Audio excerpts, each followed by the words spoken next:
Uh, Hello, everybody. I'm here talking about another movie with y'all again. This is one that I used to consider this movie to be the worst movie that I've ever seen. I saw it when I was really young on TV. I noticed it was on cable. You're flipping through the channels, you're reading the description, and it's this movie called Just a Little Harmless Sex from 1998. It's a comedy romance film according to IMDb. Obviously, that's what it is. And yeah, this was one of those movies where I first watched it and I just thought, man, this movie sucks. I hate all these characters. I hate these actors. I hate the way this film is edited. And admittedly that it still is my biggest problem, but I'm so happy that I decided to give this movie another chance and another watch, because quite frankly I actually really quite like this movie. I was genuinely shocked, and what genuinely shocked me about this movie, I'm looking at the link here on YouTube. You could actually watch the full movie here on YouTube. I'm looking at the link for it. It's Just a Little Harmless Sex movie, and it's from this Gigia Valeria. The description for this YouTube movie is on June 11th, 1999, the film Just a Little Harmless Sex was released with the participation of Nuno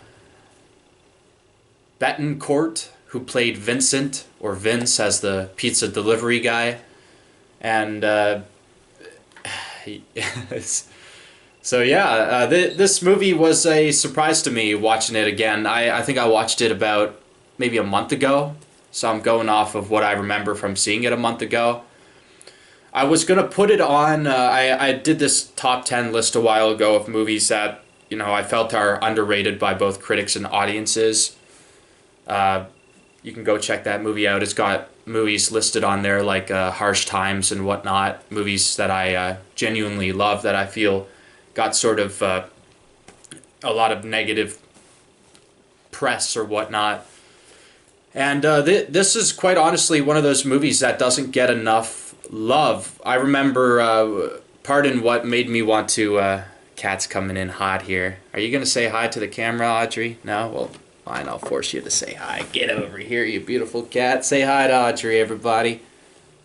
Hey, baby. Yeah, so what really made me want to go back and revisit this film was a review that Roger Ebert did for this film, because he actually really liked this film, and the guest critic on there, some lady, I forget her name, but she hated the film.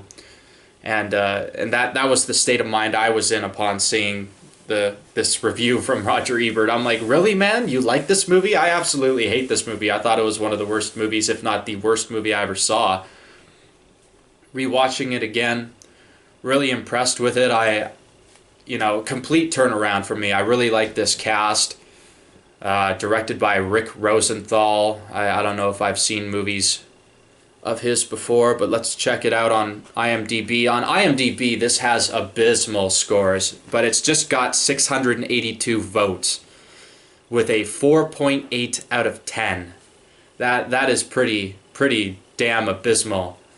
And quite honestly, I don't think this film deserves that hate.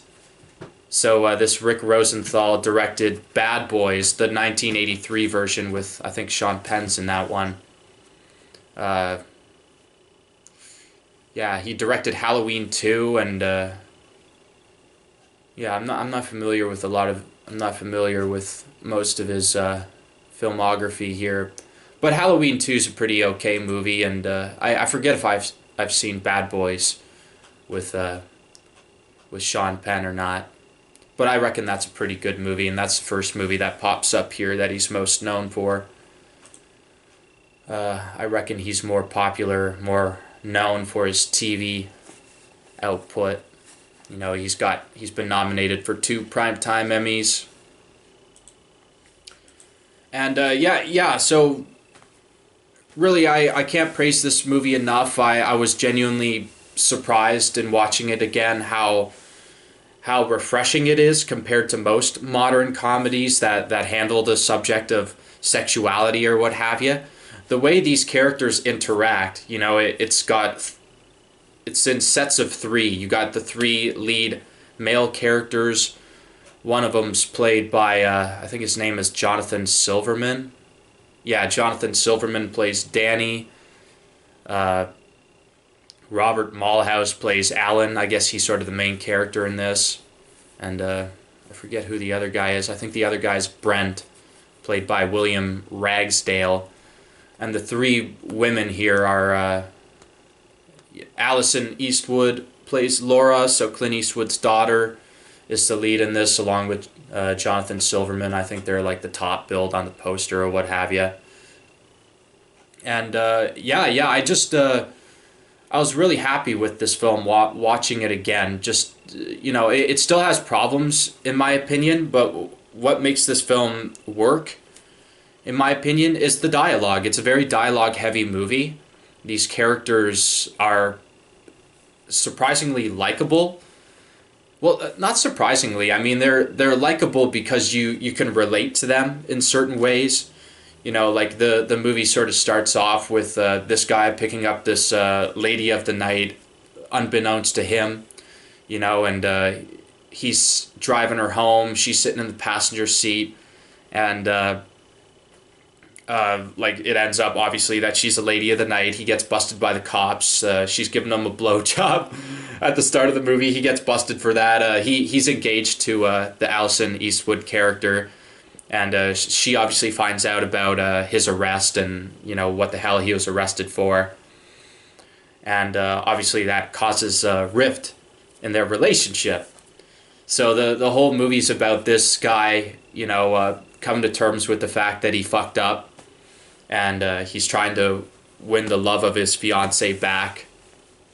You know, and it's sort of revealed throughout the course of the film that, you know, a certain character has a crush on this guy, you know, and one of this guy's buddies is in a relationship with his fiance's close friend, so it's got like this sort of you know, like this string of like and also Allison Eastwood's character's mother in this is like the hot MILF, I guess.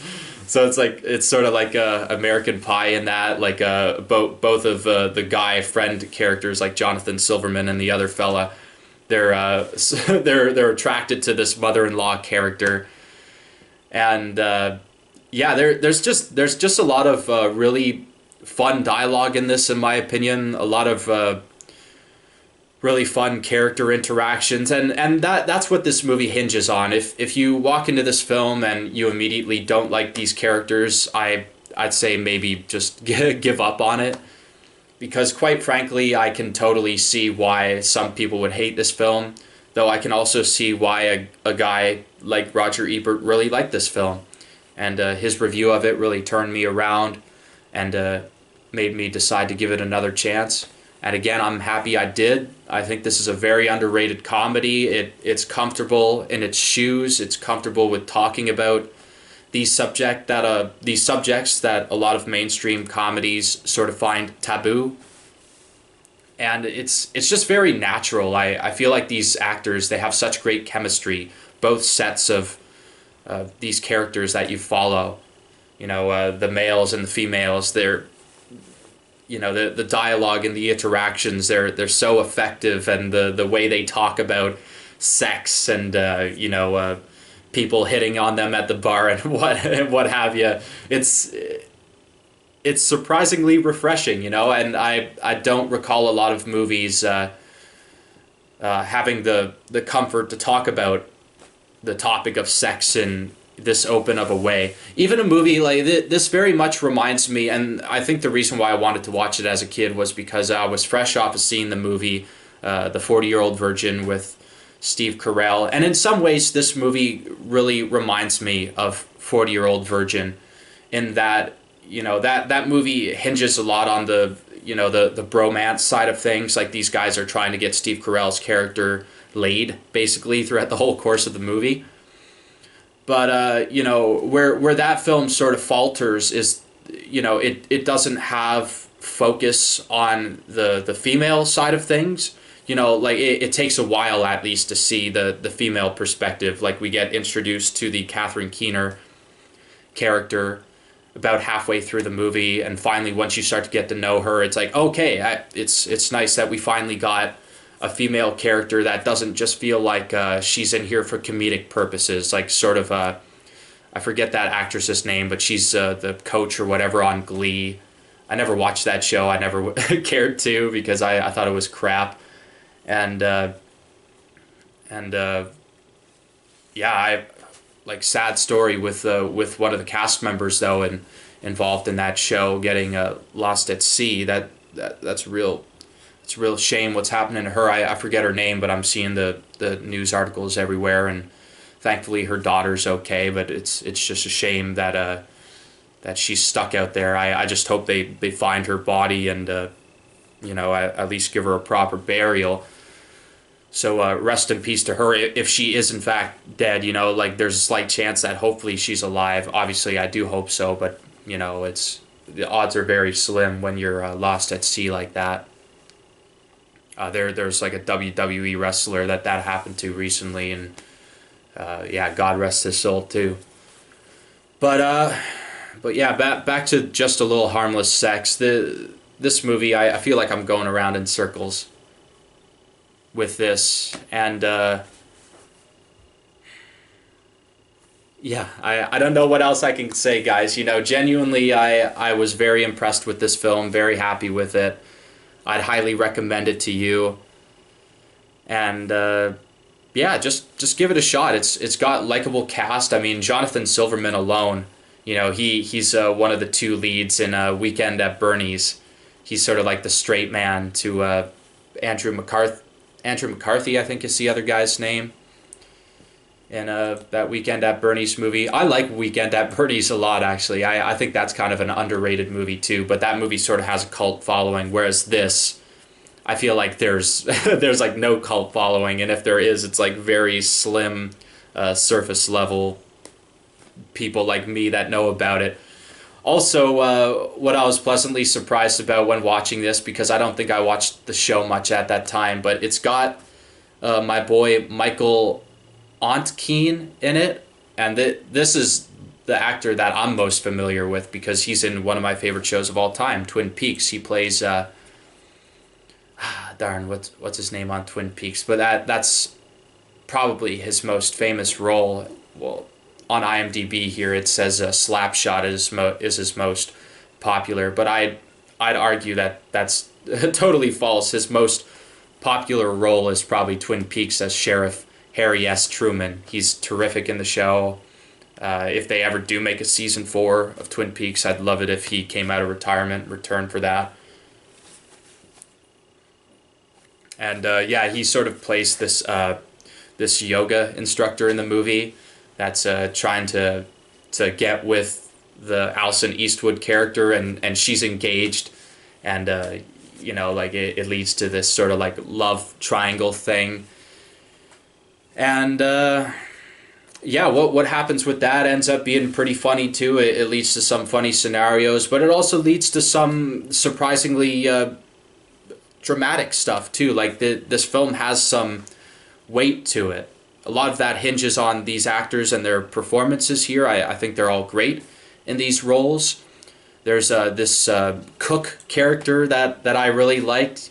You know, he starts off as the cook, and he's commenting on these jerks and whatnot. The three lead male characters that we're following, he sort of like almost breaks the fourth wall in some regard, like where he's almost talking direct without looking at the camera. He's basically talking about these characters as if he's like a narrator or something, and he ends up playing like in a band later on in the film, and that leads to a pretty fun scene. So some of the problems I guess I have with this film, one big one for me is the editing. I think the editing's pretty bad in this film because it cuts to one scene with a certain set of characters and they're talking, and it seems like that should only go on for, you know, like 5 minutes at most, but the way this is edited, it cuts to one scene and then it cuts back to this parking lot scene involving the Alison Eastwood and Michael Ontkean character in the parking lot, and it feels like the editing didn't get the memo that this should have more urgency behind it. Like cutting back and forth between these two scenes, like one involving the fiance, another involving Allison Eastwood and this guy hitting on her in the parking lot. And it's just like, I get why you're running these two scenes at the same time, but it feels like maybe you could have cut it down a bit to make it have a bit more urgency to it. Because it feels like once they cut back to it, it's sort of like they're stuck in like this time of like they're on like a freeze, like they just freeze, and then the scene continues when it cuts back, and it just it doesn't feel right, and another problem I have with this film, and it might even be the biggest problem in all honesty, but there's about too many goddamn occasions where these characters are drinking and driving, blatantly drinking and driving, where you'll see them plowing back their beers and whatnot, and then it cuts to them driving, and that was kind of off-putting to me. It's like, why are these characters driving? Couldn't they just call a cab or something like that? I felt like because it's shit like that I think made me kind of hate this movie when I first saw it, and I wouldn't be surprised if some people hate it for that reason as well, because it's just irresponsible, and it makes these characters out to be just complete and utter douchebags. I think even the women do it, but maybe they call a cab. I can't remember. But I was just shocked. There's at least 3 or 4 occasions where these characters are driving from one location to another, and they've clearly been drinking. And it's just like, come on, guys, like, I want to root for you, and I like what you're doing with this film, but this is just getting ridiculous how much drinking and driving is in this film. I get that these characters are irresponsible and whatnot, but that was a big problem for me. But beyond those two flaws that I have with this film, and maybe certain scenes go on for a bit too long because it's basically over the course of one night. This film takes place for the most part.